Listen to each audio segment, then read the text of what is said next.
Hello and welcome to this special bushfire edition of PM Agenda, coming to you from Whittlesea, Victoria. I'm David Lipson.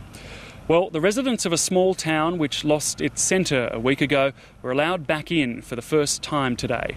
Marysville, the town without nature's pity, was the scene of one of the saddest convoys in Australian history. Those who lived there last week were piled onto buses which slowly drove through the town, but those residents were not allowed off. Upon their return, they spoke about how devastated they were on seeing their beloved town. We'll also look at a new problem that's emerged, an interesting problem, but a problem nonetheless, as a result of Australia's generosity, where relief centres have been inundated with too many clothes, goods and services to handle, and it's causing quite a few logistical problems for them. We'll also hear from Senator Steve Fielding, who has toured the bushfire-ravaged region of Kinglake for the first time, and we'll speak to some of the firefighters who have spent their time this week fighting the blazes, trying to keep people and properties safe. But first we'll go to Marysville, where residents were allowed through for the first time. They weren't allowed off the buses because the whole area is still a crime scene. Authorities are now more confident that the Murrindindi blaze, which swept through there a week ago, was deliberately lit, and they've sourced that blaze's origin to the Murrindindi sawmill. Here are some of the comments from the residents after they returned. It's all two-story building, just all flat.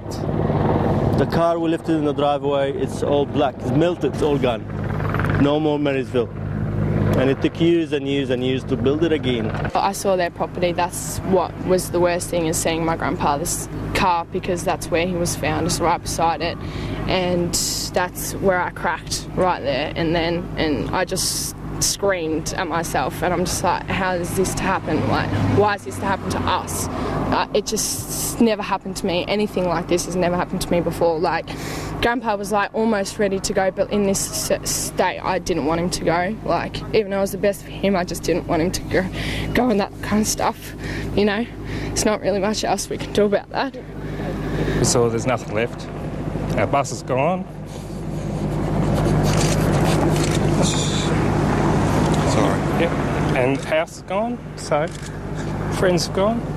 The whole thing has turned into a pile of tin. It's the roofing iron is all that's left. And the whole township of Marysville no longer exists, except for a few buildings. I think the going back has been incredibly important.